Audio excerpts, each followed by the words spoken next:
Hi, and welcome to my channel. For those of you new, my name's Dave and I work in financial services. And these videos are a journey towards my development towards financial freedom. They will also cover financial products and they will also cover financial well-being, so hopefully you can reach your financial goals and aims. Now let's get into this latest video. Now for most people the hardest part is getting started. And in this video we're going to talk about your investment expectations against the reality. Whatever your current position is, your aim is to progress towards reaching your financial goals, your financial aims and your dreams, and hopefully improve your financial position, your quality of life and your financial well-being. This journey should be enjoyable. It should be personal to you, and hopefully you can meet your aims and aspirations, but it may well take you several years. Okay, to reach your goals and objectives, ideally you need to get a plan and a vision and make decisions and hopefully act upon those decisions. Who's new to the world of finance and investing, to the outside it may well seem complicated. It is filled with financial acronyms. People will confuse the vast majority of the public who use or enter the world of investments and finance as they see it as bewildering. They see it as complex and utterly confusing. A lot of people may also see it as elitism. Okay, it may well be you perceive to need a large amount of money or capital or investments to enter the finance world, or to be accepted by financial advisors because you need a certain level of wealth or funding to join them platforms. Other factors could be the high cost to entry towards paying towards financial advice. Without realising it, a lot of people are already investing in financial services, products and the markets. It may well be solely through a workplace investing scheme, but they're investing without them knowing it. The good thing about investments though, the world has changed significantly in the past few years through numerous trading platforms and apps which are relatively simple to use and are extremely cheap as a market entry, with some providers even offering commission-free trades. I personally use Free Trade through an app for my investment account, and I use AJ Bell or You Invest to invest in the stocks and shares ISA and my self-invested pension plan because it's easy to use, it gives me great choices and it is relatively cheap and simple to use. This also allows me the facility to buy funds and shares for £1.50 for each trade, whether I buy £100 of shares or funds or whether I buy £10,000. So it's quite accessible, it's quite cheap. Now my platform provider also has tons of information. They have weekly newsletters, they have videos, they have investment articles, they have fund updates from managers on a regular basis.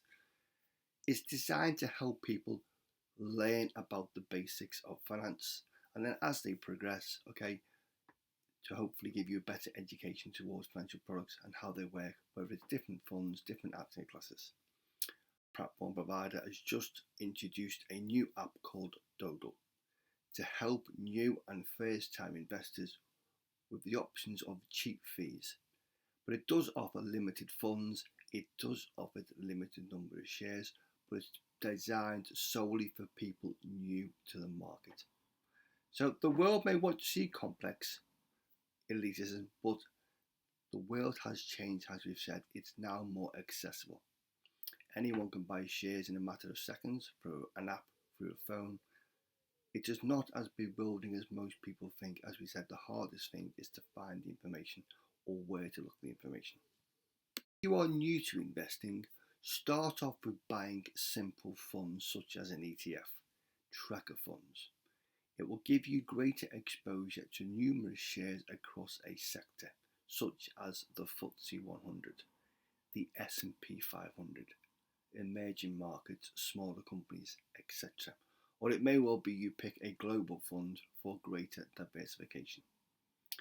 As you get more experienced and comfortable in investing, then you may consider buying individual shares.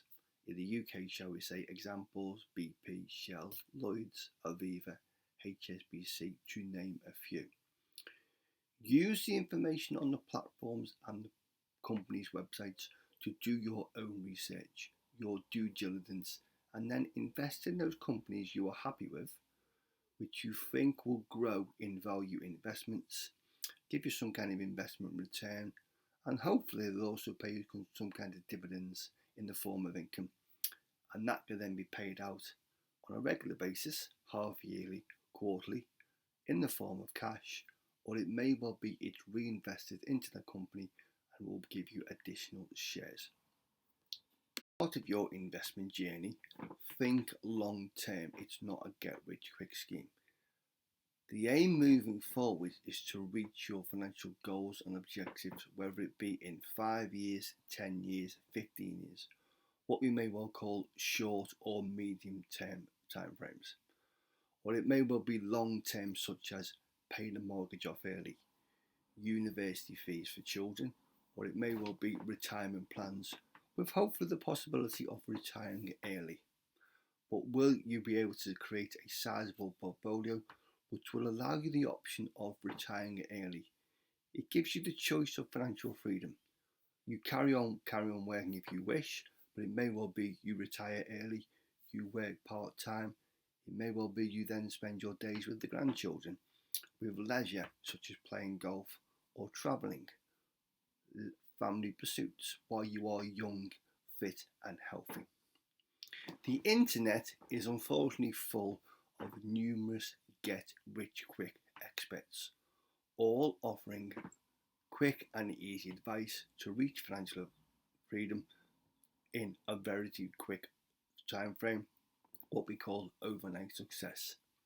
Take the information they pitch and they sell with a pinch of skepticism. Ask yourself, why is somebody offering you this information of financial success at no cost or for a relatively limited number of investors? If something seems too good to be true, it normally is. Okay. Do your due diligence before following these so-called get rich quick schemes. Okay, and advice. Investing should be considered safe, boring, long term, and learn the power of compounding your portfolio. It will start off small, but as time progresses, think of it as a small snowball rolling down a hill or a runaway train.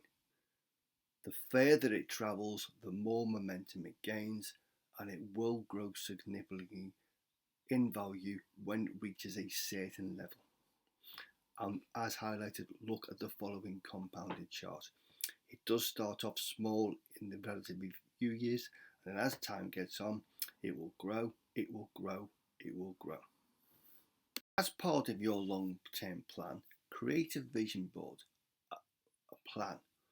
Write down some of your goals. Where do you want to be in the short term, say the next 6 to 12 months?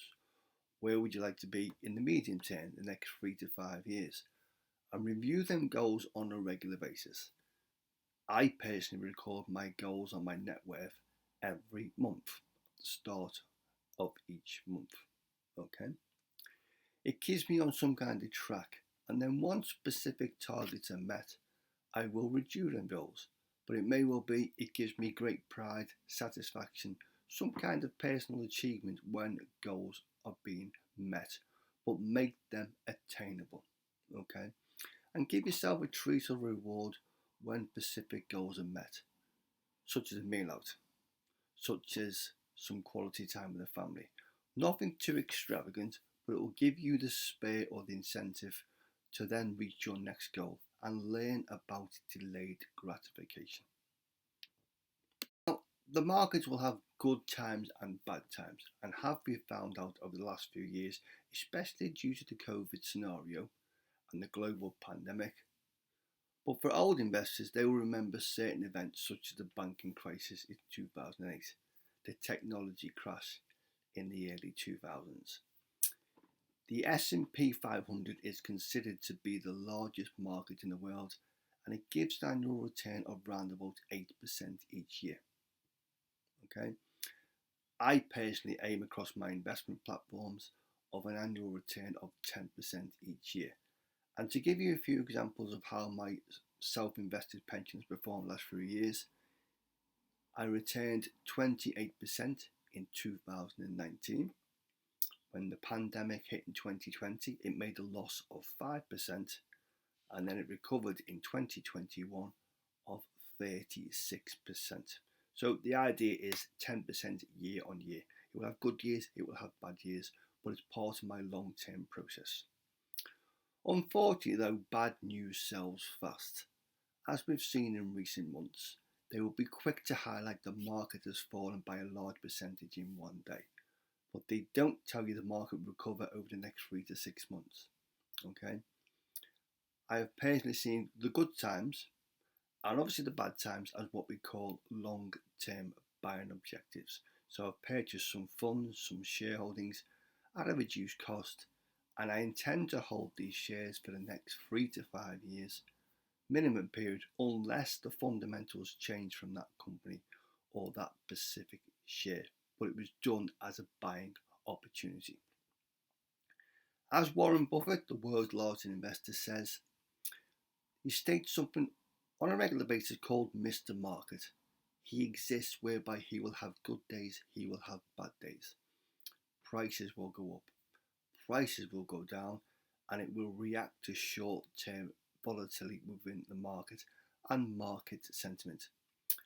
Think about the fundamentals of a business and a company, on why you are purchasing that company, on what are you holding for in the first place.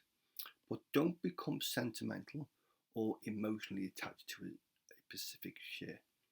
If the business model changes or certain investments happen, set yourself some kind of stop loss, okay, and then invest that money into a different company if it feels appropriate to do so. But don't overtrade on a regular basis. You will incur higher fees, higher charges, and it will have a detrimental effect on your returns in your portfolio. A simple example, during 2021, I sold one share. Now I sold that share because it had doubled in value. Okay, it had got some kind of plateau, so I decided to sell half my holdings and then put them holdings across a numerous funds to diversify, because the portfolio was solely or highly geared towards the UK market, so it was done to diversify my portfolio away from the UK market. So remember, it will have good years, it will have bad years, peaks and troughs, but don't become focused on short-term market sentiment, and don't watch your shares or funds on a daily basis. Okay, review them every month, every 6 months, every quarter. The idea is it should be safe and boring. Whatever happens, they will make money, they will give you dividends, and your portfolio will grow each and every year. Unfortunately, in the world of investing, no matter what anybody states or says, there are no guarantees with regards to investing, whether it be individual shares, funds, gold, property, cryptocurrency, etc. The internet is awash with commentators making predictions that the market will reach a certain level by the end of the year, or a certain cryptocurrency coin will 10x, 50x, and a lot of people obviously have funds or holdings within their markets, and their sole aim is to hopefully create some kind of momentum, some kind of bandwagon, so they will profit and give them a greater investor return. Every market or share will have good years and bad years, and they will react and trade in a different way based upon market sentiment. And each and every different asset will perform differently during each year. So one year the S&P 500 may be the best performing share. The next year it may well be small caps. The next year it may well be emerging markets. Okay, so each platform will be different based upon market sentiment. But past performance is not guaranteed. It will say that in all your performance literature and all the charts or predictions they make. If all the predictions got all the assumptions right, they would no longer be offering financial forecast. They would know not offer predictions to the wider audience. They would all be enjoying retirement. They would all be spending their days on the golf course, the beach, or the vacation. They would not be making predictions.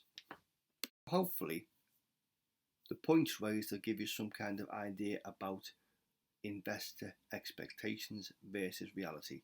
Remember, personal finance is personal to you. Set a time frame for that journey and don't appear daunted by the idea of investing and creating wealth for you, your immediate family. It may feel difficult at first, but there are enough tools out there on platform provider websites, magazines, journals, YouTube, investment seminars, etc., to make you and assist you towards reaching your journey and make it enjoyable. You will get there in the end. You just need to create a vision.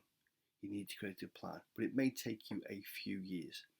Remember, take small steps and you will be amazed at the progress you make, and review and record your journey to suit your needs. And you will see the progress you are making. Remember, if I can do it, you can do it.